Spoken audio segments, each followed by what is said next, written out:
जय मसीह की दोस्तों, एक बार फिर से मैं आपका स्वागत करता हूं हमारे चैनल में। और प्रभु यीशु मसीह आप सबको आशीष दे। तो हम परमेश्वर का धन्यवाद करते हैं कि हम एक बार फिर से मिलने पाए, परमेश्वर के वचन के द्वारा बात करने पाएँ।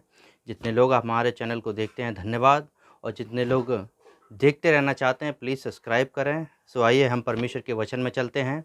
और आज का जो वचन है, जो मुख्य विषय है वचन का, यीशु मसीह की परीक्षा के विषय में हम बात करने वाले हैं। और जो परीक्षा, यीशु मसीह की जो परीक्षा हुई, उस विषय में अच्छे तरीके से बात करेंगे। और हम देखना चाहते हैं, सबसे पहली बात, इस दिनों हम देख रहे हैं राख बुधवार का दिन, 40 दिन की फास्टिंग प्रेयर जो चल रही है, उस विषय में हम देखना चाहते हैं। यहाँ पर हम देखते हैं बहुत सारे लोग इन दिनों में 40 दिन की फास्टिंग रखते हैं।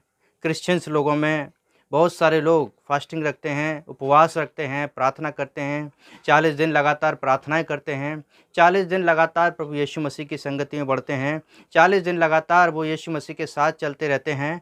सो इस समय मैं आपको बताना चाहता हूँ मेरे दोस्तों, बहुत सारे लोग इस बात को ये सोच कर भी देखते हैं कि वो 40 दिन जो यीशु मसीह ने जंगल में बिताए, वो दिन शायद यही थे। बहुत सारे लोग ये सोच कर भी चलते हैं, बहुत सारे लोग ये सोच कर भी चलते हैं कि हमें यीशु के लिए दुख उठाना है, जैसे यीशु मसीह ने हमारे लिए उठाया। 40 दिन तक यीशु मसीह ने परीक्षाओं में अपने जीवन को बिताया। वो 40 दिन यीशु मसीह के लिए काफ़ी कठिन रहे। और जैसा कि हम देखते हैं बाइबल में, जब हम पढ़ते हैं उसके वचन में, वहाँ पर इस प्रकार से पढ़ते हैं, जब हम निकालते हैं मत्ती रचित सुसमाचार उसका 4 अध्याय और उसकी पहली आयत में इस प्रकार से पढ़ते हैं, तब परमेश्वर का आत्मा यीशु मसीह को जंगल में ले गया ताकि इब्लिस जो शैतान है वो उसकी क्या करे, परीक्षा करे। पवित्र आत्मा, परमेश्वर का आत्मा उसको कहाँ लेकर गया, जंगल में ले गया, ताकि शैतान उसकी परीक्षा करे, ताकि शैतान उसको देखे कि ये कितना कैपेबल है। देखिए कितनी बड़ी बात है, यीशु मसीह की परीक्षा ली गई। और ये भी ज़रूरी था, क्योंकि हम सब को परीक्षाओं से होकर गुजरना ज़रूरी है। हम सब जानते हैं, यदि किसी को हाई स्कूल में जाना है तो उसे 9th का स्टैंडर्ड पार करना होगा। यदि किसी को 12th में जाना है तो उसे फर्स्ट ईयर का स्टैंडर्ड पास करना होगा। तो हम उसी प्रकार से देखते हैं, एक स्टेटस से दूसरे स्टेटस तक पहुंचने के लिए हम सबको एक स्टेटस को क्रॉस करना पड़ता है, एक सीढ़ी को चढ़ना पड़ता है। लेकिन यीशु मसीह के लिए सब कुछ ज़रूरी भी नहीं था, क्योंकि वो खुद परमेश्वर के पुत्र थे। लेकिन फिर भी मनुष्यों के लिए, मेरे और आपके लिए यीशु मसीह ने ये सब सहा, ये सब कर कर दिखाया, ताकि हम सब एक पर उस परमेश्वर के पीछे चलने पाएँ। अपने आप वो उस यीशु मसीह को नमूना मानकर अपने आप को यीशु मसीह के पीछे लेकर चलें। तो ये ज़रूरी है कि हम सब उस परमेश्वर की बातों को मानें, उसके साथ चलें, उसकी इच्छा को समझें, उसकी इच्छा को पहचानें। और जिस प्रकार से हम देखते हैं जंगल में यीशु मसीह को वो शैतान वहाँ पर परीक्षा करने के लिए जब आया, तो वहाँ पर इस प्रकार से लिखा है, पहली जो परीक्षा थी उसकी वो क्या थी, यीशु मसीह को बहुत तेज़ भूख लगी, क्योंकि वो इंसानी शरीर में थे। यीशु मसीह को बहुत तेज़ भूख लगी, और भूख लगने के दौरान शैतान उनसे कहता है, बहुत तेज़ भूख लगी है, अब तो क्या कर, इन पत्थरों से क्या ये रोटी बन जाएं।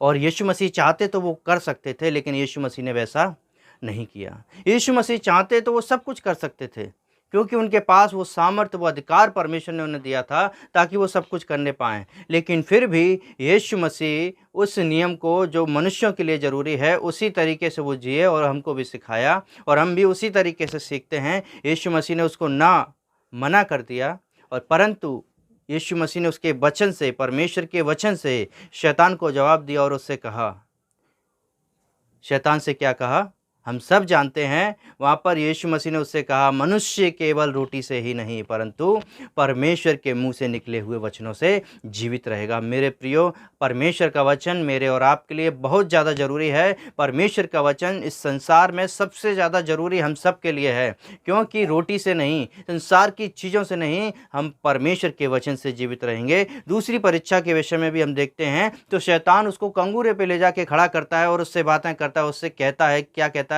कि अपने आप को यहां से गिरा दे।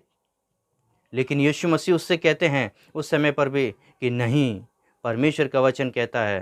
देखिए, शैतान वचन जानता है सबसे पहली बात, और वचन के द्वारा वो बातें करता है। यीशु मसीह से उस जगह पर कहता है, अपने आप को गिरा दे, ताकि जब तू गिरे तो परमेश्वर के स्वर्गदूत तुझे हाथों हाथ उठा लें, ताकि तेरे पैरों में पत्थर से ठेस न लगे। लेकिन यीशु मसीह ने कहा नहीं, ऐसा नहीं करना, हमें परमेश्वर की परीक्षा नहीं लेनी। मेरे प्रियो, मेरे और आपकी ज़िंदगी में भी कई बार ऐसा समय आता है, कई बार ऐसी परेशानियाँ आ जाती हैं कि हम अपने आप को परीक्षाओं में लेकर जाने के लिए तैयार हो जाते हैं। कई बार बहुत सारे लोग हम देखते हैं परीक्षाओं के कारण सुसाइड कर लेते हैं। बहुत सारे लोग परीक्षाओं के कारण अलग-अलग समस्याओं में फँस जाते हैं। किसी और की बातें मानकर अपने आप को, अपने परमेश्वर की बातों को ना मानकर अलग-अलग बातों में चले जाते हैं। लेकिन मैं आपको समझाना चाहता हूँ, परमेश्वर का वचन यीशु मसीह हमें इस प्रकार से सिखाया कि हमें परमेश्वर की परीक्षा नहीं लेनी। हमें ऐसा नहीं कहना परमेश्वर ये काम करेगा तभी मैं परमेश्वर पे विश्वास करूँगा, परमेश्वर यदि ये करेगा तभी मैं परमेश्वर पे विश्वास करूँगा। नहीं,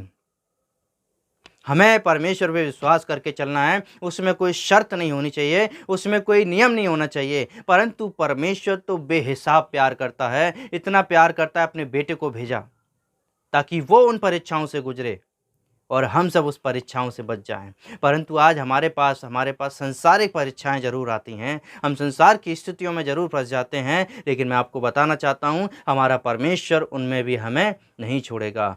यीशु मसीह ने शैतान को जवाब दिया और वो जवाब क्या था? अपने परमेश्वर की परीक्षा मत लेना। कई बार हम सोचते हैं ऐसा कर देंगे तो क्या परमेश्वर बचा लेगा, जहर पी लो तो परमेश्वर बचा लेगा। नहीं, ऐसा नहीं है। हमें अपनी बुद्धि से, अपनी समझ से काम करना है, क्योंकि परमेश्वर ने कहा है, हमें बुद्धि दी है, हमें परमेश्वर ने समझ दी है, ताकि हम क्या करें, उस समझ को इस्तेमाल करके अपने जीवन में आगे बढ़ते चले जाएं। उस व्यक्ति को जो परमेश्वर ने मेरे और आपकी ज़िंदगी में चलाता रहा है, उस समझ को जो परमेश्वर ने मेरे और आपकी ज़िंदगी में दी है, उसके अनुसार अपने आप को, अपने जीवन को हम गुजारने पाएँ। Praise the Lord. आइए एक और बात, तीसरी बात हम और देखेंगे। जैसे हम यीशु मसीह के वचन में देखते हैं, फिर से शैतान उसको क्या करता है, एक बड़े कंगूरे पर, एक बड़े मीनार पर खड़ा कर देता है और फिर वहाँ पर बातें करता है।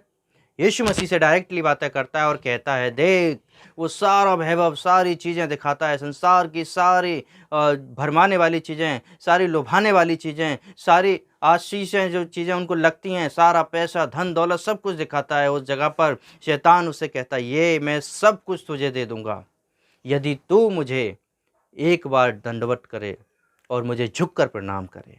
देखिए, हम कैसे समझ सकते हैं, शैतान अलग अलग तरीक़ों से परीक्षा लेता है। कई बार हो सकता है आपकी ज़िंदगी में भी ऐसी स्थिति आ जाए कि आपके पास बहुत सारा धन आ जाए और शैतान चाहता है ये सब ले ले, यीशु मसीह को छोड़ दे, ये सब ले ले, अपने परिवार वालों को छोड़ दे। तो क्या हम छोड़ देंगे? नहीं छोड़ सकते, क्योंकि परमेश्वर ने हमें कुछ चीज़ें धन से भी ज़्यादा कीमती दी हैं, कुछ चीज़ें संसार से भी ज़्यादा कीमती दी हैं, कुछ चीज़ें हर चीज़ से ज़्यादा कीमती दी हैं। और परमेश्वर हम सबको कीमती समझता है, इसीलिए वो कीमती चीज़ें देता है। मुझको और आपको परमेश्वर ने हम सबको कीमती चीज़ें दी हैं। परिवार कीमती है, आशीषें कीमती हैं, माँ बाप कीमती हैं, बहन भाई कीमती हैं, पत्नी कीमती हैं, बच्चे कीमती हैं, सब कुछ कीमती चीज़ें दी हैं। और यदि शैतान बोले इन सब को छोड़ दे, मैं तुझे सब कुछ दे दूंगा, तो क्या ऐसा ठीक रहेगा? नहीं, हमें उसके वचन पे विश्वास करना है। और यीशु मसीह ने शैतान से उस जगह पर एक ही बात कही, दूर हो जा शैतान मेरी नज़रों से, क्योंकि परमेश्वर का वचन कहता है अपने परमेश्वर की आराधना कर और उसी की उपासना कर। हमें भी अपने परमेश्वर की आराधना करनी है, उसी की उपासना करनी है। और यीशु मसीह इस बात को सिखाता है, उसका वचन सिखाता है। हमें यीशु मसीह के पीछे चलना है, यीशु मसीह के वचन पर चलना है, यीशु मसीह के साथ चलना है। इस बात को हमें सीखना होगा। जब तक इस बात को हम नहीं समझेंगे, हम अपने जीवन में आगे नहीं बढ़ पाएंगे। यदि हमें आगे बढ़ना है तो परमेश्वर के वचन के साथ चलने की ज़रूरत है। Praise the Lord. एक बार फिर से मैं आपको धन्यवाद देता हूँ कि आप सब प्रार्थनाएं में हम सबको याद रखते हैं, वचन को सुनते हैं। प्रभु यीशु मसीह आप सबको बहुत आशीष दे। जय मसीह।